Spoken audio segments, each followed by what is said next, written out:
I think one of the most pleasing or appealing aspects of Mobile Fighter G Gundam is that it leans on or borrows from world history because it is using characters who are representative of nations of all the world. Now, of course, when I say that, there's the caveat that it only really focuses on, maybe 8 nations at the most, and gives them a lot of time to shine, a lot of focus. But the idea is there, the concept is there, and they can pull on certain historical facts and trends and, broad events that people may or may not know of, depending on the audience, to make things happen. It's kind of cute when you do know the history of some of these nations, to see exactly how that plays out in the show and how the characters interact with each other and whatnot. This is MJ, and welcome to King of Hearts, Queen of Sorrows, my platform to talk about one of my favorite anime of all time. Today I'm talking about Mobile Fighter G Gundam episode 43. I've entitled this episode Stay Alive. That's a quote from the episode. It's also another Hamilton reference. And speaking of Hamilton, a part of that story, part of the story of the United States is the war against the British, the war for independence. And it's interesting. I was kind of complaining at the end of last review that I don't know why it's not the British and the French fighting against the American or some other force. But you know what? This is actually very reminiscent of the fact that the Americans and the British, the Americans and the French allied themselves with each other during the Revolutionary War, and they did that in order to defeat the British Empire, which was the greatest military power in the world at the time. The British most certainly had the most powerful navy, and because the French and the British had long been enemies, partially because of that and for other reasons that I don't quite know or don't know off the top of my head, the French decided to ally themselves with the Americans in fighting them. And I thought that's pretty cool because when Chibodee and George are talking and hanging out in the midst of fighting the massive, hulking Grand Gundam and Noble Chapman, it reminded me of that, that spirit of determination and that underdog thing that Americans seem to like so much, that people who, I don't know that it's actually an American virtue or characteristic that we, as a nation, whatever that is, really value underdog stories. But I think it's a thing in general, human nature, and Americans happen to embody it because of things like how we fought the Revolutionary War against this superior foe like the British. And I really like how Grand Gundam, like I said, his massive size and the amount of weapons he has, he's got all these hands and these enormous guns, how he outmatches and outpowers his opponents, Gundam Maxter and Gundam Rose. And I thought just the way it all looked was very impactful. It was very dramatic. You have things happen like I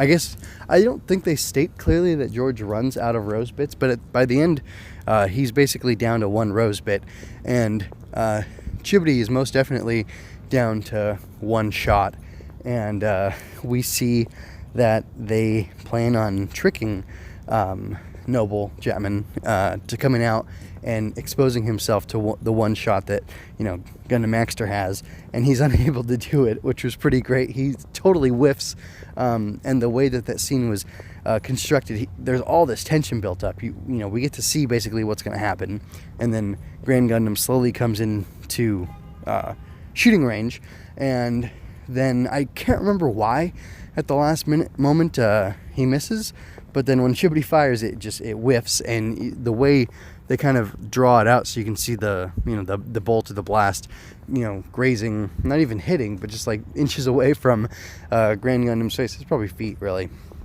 Anyway, it was pretty impactful. And then the shot, that comes up next, where George sticks somehow, I guess he has like control over all the rose bits. He sticks a rose bit in the tip of, in the muzzle, I guess, of the Gundam Master's gun, and then he's able to fire it off. Just the way that all worked was so cool. George, like, once again, goes a little out of character, and he goes and he lifts up the foot of Grand Gundam. So he's using his brawn as opposed to his brain, really, and there's no finesse in it. He just goes and lifts the guy's foot. And then the shot, like from Chibodee's perspective in Gundam Maxter, where he's aiming the rose bit over, like he's trying to get, Grand Gundam in his sights, was really cool. And then he fires and they win and whatever. Very impactful stuff, very cool. I love how all of it was framed. They really ratcheted up the drama. And then, of course, on the other side of that, you've got all this great drama with, brain-controlled Allenby coming after Domon, and he doesn't want to fight her. He's trying to get her to calm down, to break the spell. He's done it once before, I believe, and he's trying to do that again. Of course, he doesn't. He just lost Saisaishi and Argo, and he tells George and Chibodee that he doesn't want to lose them either. And I'm sure he doesn't want to lose Allenby, because I'm not even sure that he has. I mean, he's basically forgiven Rain for losing Allenby, but I think he still very much has feelings for Allenby, at least a deep affection and friendship, if not potentially anything else. And he's lost a couple friends, and now this other friend who he thought was lost is back, and that's a reason to rejoice. But then, oh wait, no, she's twisted and evil because she's being brain controlled. Like, that is some great drama. And then I love the little bit where all the Shuffle Alliance crews, I guess you could say, are trying to infiltrate the island, and that Kyoji's helping them. I guess they know him as Schwartz, they don't know that it's Kyoji. And then Rain and Rising Gundam comes, and they have that great plan. And even Miss Marie Louise, with her slight frame, is able to help out. And again, it's another cool thing. She's the smallest of the bunch, so she volunteers to go through the little opening that Rain and Schwartz or Kyoji were able to make. And then she gets a grenade, and she throws that. She lobs that thing at one of the posts in order to break it and destroy the barrier so that they can get in and help. And it's cool because it feels like another little parallel to George and Chibodee, or the French and the Americans, destroying this thing that's so much greater than them with help from some allies. So pretty cool. I mean, it was kind of basic, but it's just a continuation of the last episode. These things have to unfold. They have to happen in order for us to progress, and we're slowly moving towards Domon fighting Master Asia, and then I'm assuming the Dark Gundam. And it's not that it's enjoyable. Obviously, I went over all these things that were really cool about it, but it's just kind of funny because it's a little bit paint by numbers, because there's just certain things that have to happen in the story, and there's certain logistical things that need to be moved through in order to progress. But I'm enjoying the ride.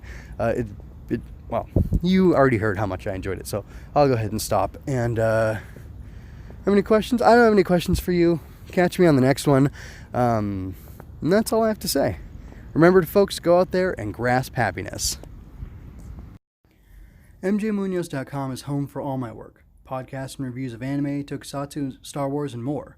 Plus my original writings. If you didn't enjoy this, critique me. If you did, leave me a comment. If you really like this, consider tipping me at coffee.com/MJMunoz. Thank you so much for your time and attention. Until next time, be well.